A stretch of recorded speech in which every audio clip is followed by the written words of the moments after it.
Hello, I'm Tom Cheyney, Chief Curator of SolarCurator.com, your hand-picked source for solar industry and community news. I'm here at GreenTech Media's Solar Market Insights Conference in San Francisco, where I'll be conducting interviews with some of the participants and attendees at the conference. I'm here with Bruce Sohn, currently principal with MEGE Associates Consultancy and the former president of First Solar. And Bruce, you were just part of a panel here at the conference that was talking about looking at some of the big picture issues with the solar industry and the energy industry.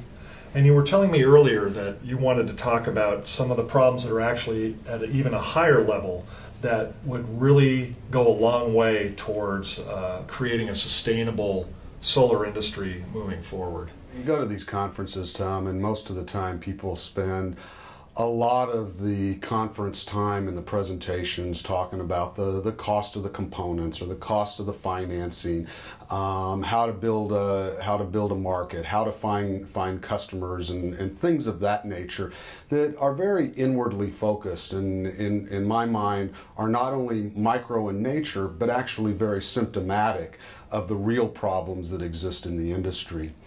To me, the barriers for the solar industry really have three primary ways to be addressed. Number one, we really need to eliminate both the direct and indirect subsidies that currently exist to like the fossil fuel industry.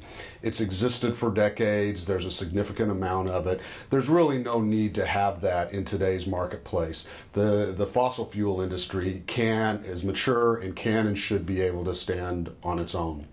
The second thing is that we really need to have a price on carbon, something that really puts a cost on all the various externalities associated with the negative ramifications of a carbon-based society.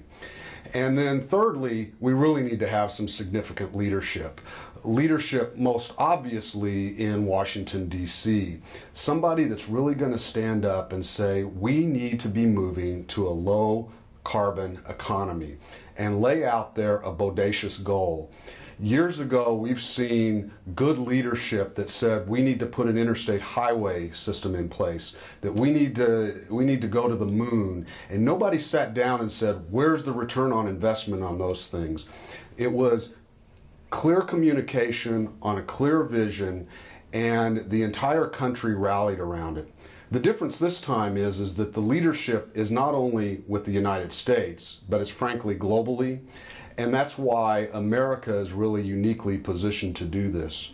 At some point in time in the future, there's going to be two of the big countries in the world that are going to get together and form a relationship that puts a price on carbon and sets out those bodacious goals, and the world's going to follow. The U.S. should really be at the center of that.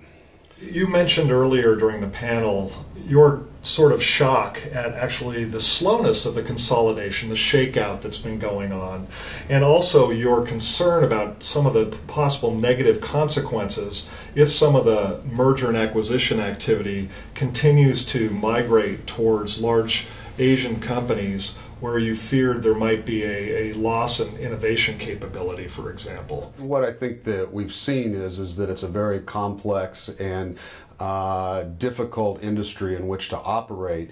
And typically what you would see with something that's as complex and difficult as this is that small minor players should really fall out along the way.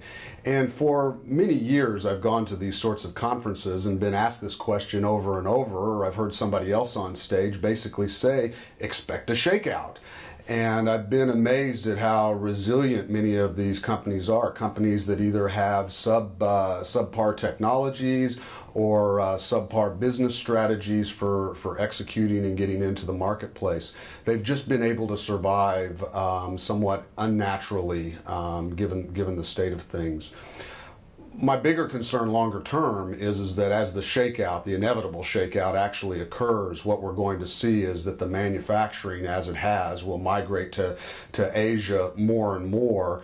As the manufacturing goes, so will the innovation, and I'm just worried that we are on a path at the moment that mimics what we saw in things like televisions and DRAMs and VCRs and other consumer electronics products, where all the original ideas came in the United States and in Europe, and then slowly but surely it all migrated into Asia, and along with the manufacturing went the innovation. In today's technology, you just can't separate manufacturing from innovation and expect that to be a long-term success strategy. You have to keep those things together, and I'm just worried that not only will we lose innovation out of the U.S. and Europe, but consumers will start to lose some choice as a result of that.